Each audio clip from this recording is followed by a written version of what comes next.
La recherche d'une distribution équilibrée des pouvoirs a constitué l'un des actes majeurs de réflexion des Assises nationales de 2009, des travaux de la Commission nationale de réforme des institutions en 2013, ainsi qu'un pacte national de bonne gouvernance démocratique. En effet, depuis la crise institutionnelle de 1962, la problématique du rééquilibrage des pouvoirs traverse les différents régimes politiques.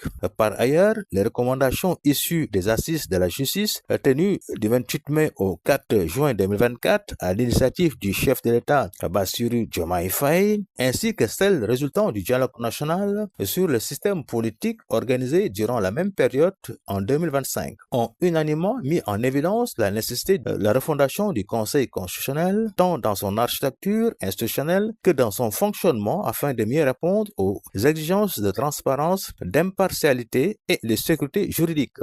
La Constitution n'est pas un simple texte juridique, elle est le combat fondamental qui unit les citoyens autour des mêmes valeurs, des mêmes institutions et d'une même vision de l'État. C'est elle qui fixe les règles du jeu démocratique, garantit les libertés et encadre l'exercice du pouvoir. À ce titre, elle ne peut être conçue comme l'instrument d'une majorité politique du moment, encore moins comme le reflet des intérêts d'un seul régime. Le projet de réforme de la Constitution sénégalaise suscite aujourd'hui un débat qui dépasse largement les considérations partisanes. Il pose une question essentielle: peut-on modifier la loi fondamentale d'un pays en s'appuyant uniquement sur une majorité parlementaire sans rechercher un large consensus national? Une majorité parlementaire dispose certes de la légitimité issue des urnes, mais cette légitimité n'autorise pas tout. La démocratie ne se réduit pas à la foi du nombre. Elle repose également sur l'écoute, la concertation et la recherche de compromis lorsque les enjeux concernent les fondements même de la République. Une constitution est appelée à survivre au gouvernement, aux alternances et aux cycles politiques. Ce qu'ils écrivent aujourd'hui ne seront peut-être plus aux responsabilités demain, mais le texte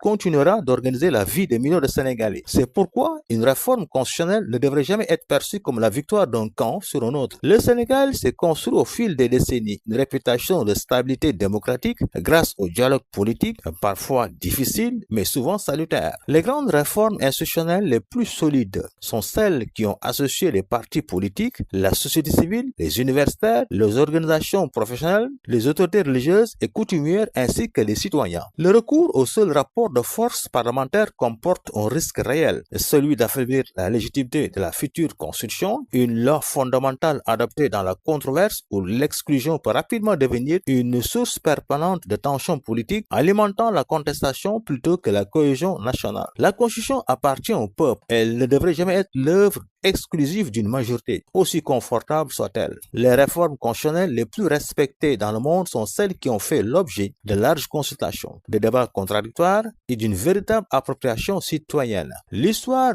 politique enseigne une leçon simple: les constitutions imposées résistent rarement à l'épreuve du temps, tandis que celles qui naissent du dialogue deviennent des références durables.